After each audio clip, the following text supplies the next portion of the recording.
Hello and a very warm welcome. The eagerly anticipated video about Marcus Ericsson. I was away for the weekend having a break. For once there wasn't an F1 race on, so had a bit of time away. Turned my phone on Saturday, and guess what? Sauber drivers announced for 2018. Charles Leclerc gets it, deserves it. F2 champion, battered the field, and then the dreaded... I knew he was going to get the C. I knew he was going to get it, but Marcus Ericsson confirmed once again. It's an absolute scandal. And why is it? Money, money, money. And that, I've just chucked about 6 £20 notes up in the air. I hope I haven't lost one. But anyway, let's get into it. This probably will turn into a rant video. I cannot believe it. Yet again, Marcus Ericsson. He's basically... NASA kicked out, outscores Ericsson, kicked out, and now a talented young driver like Wehrlein has been kicked out of the sport. Wehrlein beats him, he's out of the sport. Ericsson is a paid driver, he's not good enough to be in the sport. He cost the team about 50 million in damage costs, doesn't score points. No matter how shit he does next season, he'll retain his seat. This is basically the moral of the story now. No matter how shit Marcus Ericsson performs in the season, he could crash every single race and he would probably keep his seat. It's just pay. And don't get me wrong, Lance Stroll is a paid driver, but Lance Stroll, consistent points. He's in a better car, he's got a podium. Don't get me wrong, Ericsson is in a shit car, but if Wehrlein's scoring points, then why isn't Ericsson? If NASA's scoring points, then why isn't Ericsson? Ericsson's best season in F1 was 2015. Right, Formula BMW UK champion in 07, Japanese Formula 3 champion in 09, and then we'll run you... He got to GP2, I think he won 3 or 4 races in GP2, finally got his chance in F1.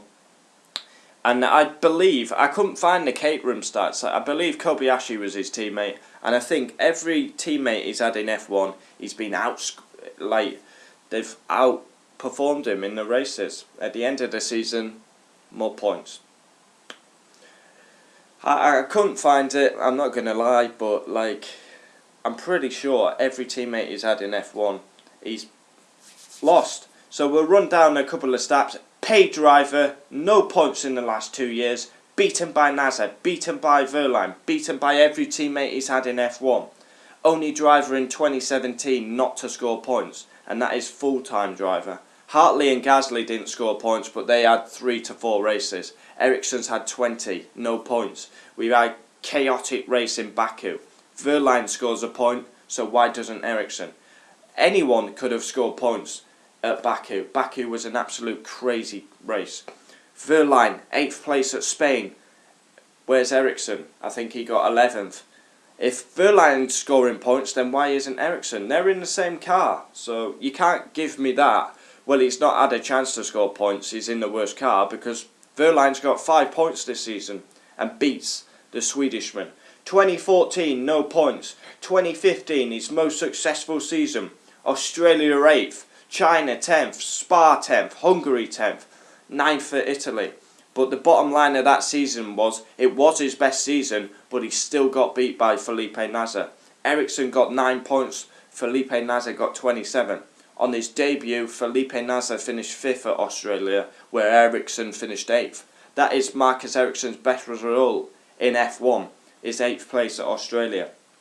2016, beat by Nasr. NASA scores Sauber's only points to beat Manor in the Constructors, 9th place in Brazil 2016, and next race after Abu Dhabi he gets dropped.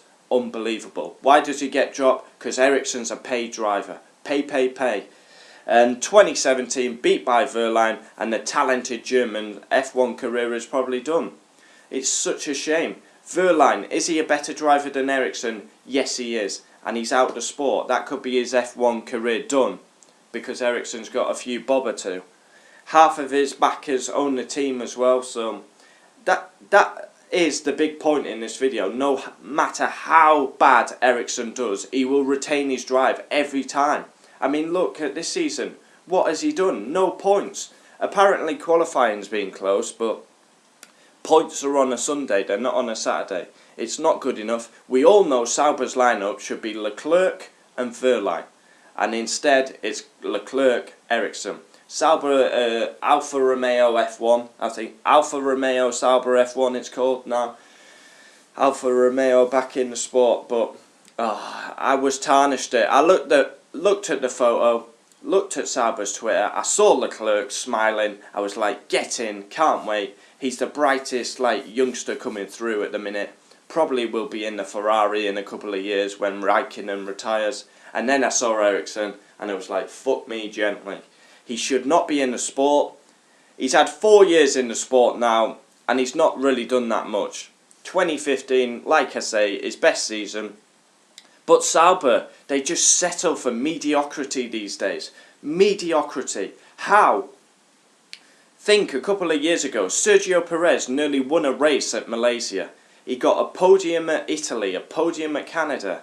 Kobayashi got a podium at Japan. And now what are they? They're an embarrassment. They're worse than McLaren. And that's how bad it is. McLaren are a shit show, but Sauber are worse. They're the worst car on the grid. Just tarnish their name. Tarnish their name like McLaren and Williams. Just tarnish their name. They're the worst car on the grid. And they've got no, what's the word I'm looking for? No ambition anymore. Because they just settle for mediocrity. No matter how shit Marcus Ericsson does, he will retain his seat. And I bet you any person who's watching this video, Charles Leclerc 100% beats him next season. And I'll put my balls on the line. Leclerc will beat Ericsson 100%. I mean, I don't think it's even up for debate, but get your comments in. I'm going to start pinning random comments. No matter if you're a hater, you're a lover, I'll pin random comments. Like, subscribe, do that all good stuff. I'll always reply. If you've got time to watch my video, I've got time to reply in the comments. But let me know. Even if you're a Swedishman and you're watching this video, please leave it in the comments. How does Marcus Ericsson deserve a 2018 seat? He doesn't. Simply doesn't. You can be his biggest #1 fan and you still can't put an argument in that he deserves to be in F1 in 2018. And then to top it all off, now this is the icing on the cake.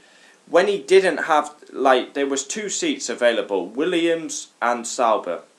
And this was before they were announced. He went to Williams and put his name down. We all know Kubica is probably going to get that drive. But Ericsson, to top it all off, he went for the Williams drive. Now this is funny. Because you could imagine that conversation, couldn't you? Knocks on Claire Williams' door. Hello Claire, I'm interested in the Williams job. Oh, well tell us a bit about yourself, Marcus. Well, I've got a bill of bother too. I'm a paid driver. Recently 50 million in damage costs, but don't worry because I've got a bobber too.